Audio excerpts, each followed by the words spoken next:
उदर में माँ कयाधु के गर्भ में प्रहलाद जी नागलोक से राजा वासुकी नागराज वासुकी की कन्या कयाधु का हरण करके ले आया था हिरण्याकश्यप। और कहा महाराज 3 माह के गर्भ में प्रहलाद जी हैं। जिस समय पुनः तपस्या करने जाने लगा तो कयाधु ने कहा कि राजन आप पुनः जा रहे हैं, कहा चिंता मत करो, कोई नहीं आएगा तुम्हारे पास। लेकिन जाने के बाद देवराज इंद्र वरुण अग्निदेव इत्यादि देवताओं ने जब बेड़ियों में हथकड़ियों में माता कयाधु को बांधकर घसीट कर ले जाने लगे तो देव ऋषि नारद ने डांट करके देवराज इंद्र को भगाया और कयाधु को बंधनों से मुक्त करवाकर अपनी कुटिया में लेकर आए। कहा बेटी तुम यही नारायण का पूजन करो और इन्हीं के नाम का संकीर्तन करो। बस माई कयाधु नारद बाबा की कुटिया में रहने लगी और खूब संकीर्तन करती, नारायण का पूजन करती। और पूजन के प्रभाव से अपार भक्त जिसनी स्तंभ से कि गगड़ गड़गड़ान्यो खंभ फाट्यो चरचरान्यो है और निकस्यो नर नाहर को रूप यति भयानो है। जिस समय स्तंभ फटा ना, गदा लगते ही स्तंभ फटा तो देखा उग्रम वीरम महाविष्णु ज्वलंतो सर्वतो मुखम नरसिंहम भीषणम भद्रम मृत्यु मृत्यु नमाम्यहम्। बोलो नरसिंह भगवान की। जिनको देखकर मृत्यु भी कांप रही है मृत्यु के भय से, ऐसे हैं हमारे नरसिंह भगवान। फिर हिरण्याकश्यप ने जिस समय दर्शन किया तो मन में सोचा कि भाग चलूं लेकिन तलवार निकाल उठा।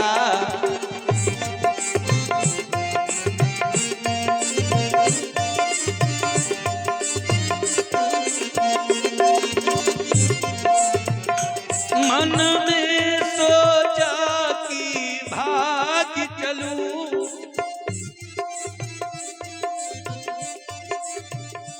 लेकिन तलवार निकाल उठा। मारो मारो पकड़ो पकड़ो मारो मारो पकड़ो पकड़ो फिर सभासदों को ललकार उठा।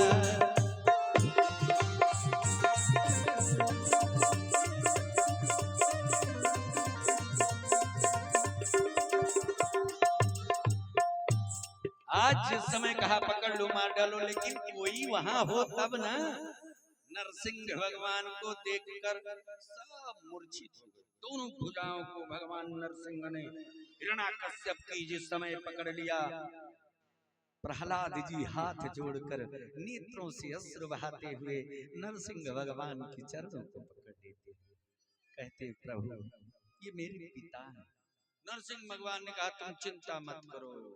बस दोनों भुजाएं पकड़कर खींच करके लेकर के गए और स्वयं भगवान सभा की चौखट पर बैठ गए। बैठकर चौखट पर जिस समय अपनी जंघाओं पर लिटाया, हिरण्याकश्यप ने कहा रुको, आप मुझे मार नहीं सकते। भगवान ने कहा क्यों क्यों नहीं मार सकते? कहा क्योंकि हमने ब्रह्मा से वरदान प्राप्त किया। भगवान ने कहा तुम्हें याद भी है तुमने क्या वरदान मांगा था? कहा याद है। क्या मांगा था? कहा मैं किसी पशु से नहीं मर सकता। भगवान ने तुरंत उसकी मुंडी पकड़ी, चरणों को दिखाया, कहा देखो। देखा तो पांव तो मनुष्य के हैं। और जिस समय पांव दिखाया कहा आप, कहा मैं न दिन में मर सकता हूं न रात में। भगवान ने कहा तुमको इतना भी ध्यान नहीं रहा, न दिन है न रात, गौधूली बेला। अच्छा न घर में मरूंगा न बाहर। कहा कहीं नहीं बेटा, तुम चौखट के दरवाजे के मुख्य पर। इसीलिए अपनी चौखट पर माताओं बहनों को नहीं बैठना चाहिए। परपंच करता है चौखट पे बैठा। एक बात और निवेदन करें, चौखट पर बैठने से लक्ष्मी अवरुद्ध हो जाती है। एक एक पैसे के लिए वो व्यक्ति तरसने लगता है जो बार बार अपनी चौखट पर बैठता है। ध्यान रखना। पूर्वज हमारे चौखट का सम्मान करते थे, चौखट की प्रतिष्ठा थी, तब उनके घर में धन सुख वैभव बीमारियां आया नहीं करती थी। आवाज चौखट रहबा ही नहीं करत दुआरे। इसलिए सावधान हो जाएं। अगर बुरा लगेगा तो कुछ नहीं, बुरा लगे तो लागा करे, हम बताओ जरूर, काहे बताने के लिए ही तो आप लोगों के यहाँ आए हैं। बुरा लग जाए तो कोई बात नहीं श्रीवास्तव जी, हमारे डॉक्टर साहब हैं, कोई बात नहीं भाई, लेकिन माँ की कृपा रहेगी तो मैं केवल आप लोगों को बताने के लिए आया हूँ, समझाने के लिए आया हूँ। इसलिए ये उत्तरदायित्व तो दी गया है, वहां से बताया गया है कि तुम जाओ, जाकर के सबको समझाना, सबको बताना, मार्गदर्शन करना। यद्यपि माँ की कृपा, माँ का आशीर्वाद, आप लोगों का प्रेम भाव है और कुछ नहीं। आइए बड़े भाव के साथ बोलो बांके बिहारी लाल की जय हो। आज जिस समय चौखट पर नरसिंह भगवान बैठते हैं, इसलिए जहाँ भगवान नरसिंह स्वयं बैठते हो उस चौखट पर नहीं बैठना चाहिए, है कि नहीं? है? इसलिए ध्यान रखना।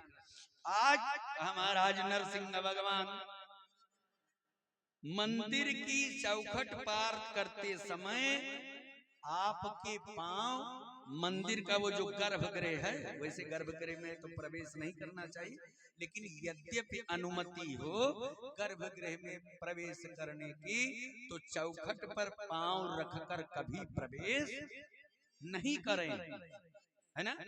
नहीं तो पुण्य के जगह पर पाप लग जाएगा, इसलिए सावधान रहना चाहिए। आज जिस समय नरसिंह भगवान चौखट पर बैठे हैं, उसने कहा कि रुको, मैं किसी अस्त्र शस्त्र से नहीं मरूंगा।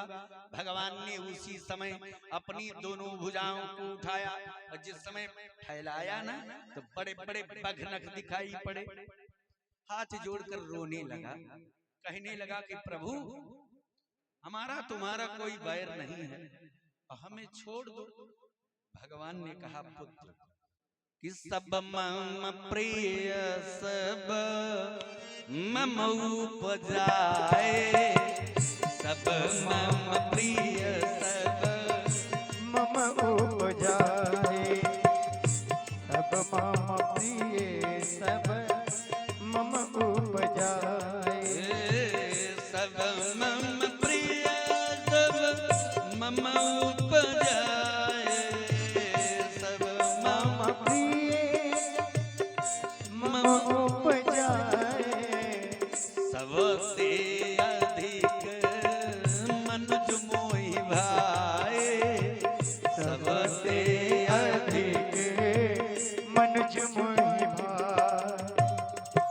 कहा सबसे अधिक आप लोग मुझे प्रिय हैं, लेकिन मेरे भक्त को कष्ट दे, मैं एक बार मुझे गाली दो, मेरा अपमान करो, मेरा पूजन न करो, मेरे पास ना आओ, मेरा कीर्तन न करो, मैं सह लेता हूँ, मैं तुम्हें कुछ नहीं कहूंगा, लेकिन भूल से भी भूल कर मेरे किसी अपने भक्त का तुमने अपमान किया, जैसे कहा मेरे भक्त का अपमान किया, आवेश आया। जिस समय अघोर क्रोध हुआ महाराज, उस मूर्ख के वज्र के समान वक्षस्थल को भगवान ने अपने नखों के द्वारा विदीर्ण कर उस दुष्ट की अंतड़ियों को उठाकर अपने गले में धारण किया। नेत्रों से अग्नि ज्वाला निकलने लगी। जिस समय बड़ी बड़ी अग्नि ज्वाल नेत्रों से निकलने लगी, सब देख करके कांपने लगी। बैठ जा चुप। वाह, बोलो बांके बिहारी लाल की जय। बड़ी सुंदर, कितने अच्छे, कितने सच्चे हैं बिंधा दीवान की पुरवा के बच्चे।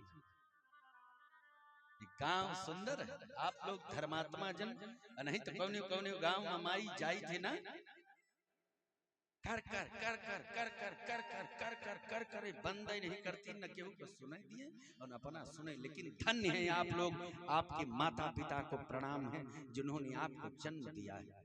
ऐसे श्रोता हैं आप, ऐसे कथा श्रवण करने वाले हैं आप।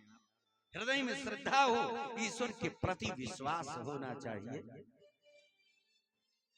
महाराज आज जिस समय भगवान ने उस दुष्ट के वक्षस्थल को फाड़कर अंतड़ियों को धारण किया ना, सारे देवता सारे देवता प्रार्थना करने लगे, प्रभु प्रसन्न हो जाओ, प्रसन्न। देवी लक्ष्मी को बुलाया, जाओ। अरे क्यों? ऐसे रूप को मैंने कभी नहीं देखा, हम नहीं जा सकते। फिर उसी भक्त को भेज दिया, और जिस समय भक्त को भेजा महाराज, भगवान नरसिंह ने तुरंत ही उठाकर अपनी गोद में बिठाया और मुख चूम लिया अपने भक्त का, और जिस समय अपने हृदय से लगाया। क्यों? भगत के बस में है भगवान। आज हमारा जिस समय अपने हृदय से लगाया, देवतागण जय जयकार करने लगे। राजा बनाया प्रहलाद जी को। प्रहलाद जी से भगवान नरसिंह ने कहा, पुत्र मैं तुम पर बहुत प्रसन्न हूँ, मांग लो जो मांगना। प्रहलाद जी ने कहा, सरकार आपने गोदी प्रदान की, क्या मांगा? कहा फिर भी कुछ मांगो। प्रहलाद जी ने कहा, यदि कुछ मांगने के लिए कहते हो प्रभु, तो मैं तुमसे केवल इतना मांगता हूँ कि हे प्रभु, मेरे कुल में जन्मे हुए मेरे किसी भी संतति का आप आज के बाद वध नहीं करेंगे, ये मुझे वचन दे। क्योंकि चाहे जितना वो प्रतापी हो, चाहे आतताई हो, कैसा भी हो, एक पुत्र के सामने उसके पिता की हत्या कर देना, ये अच्छी बात नहीं है प्रभु।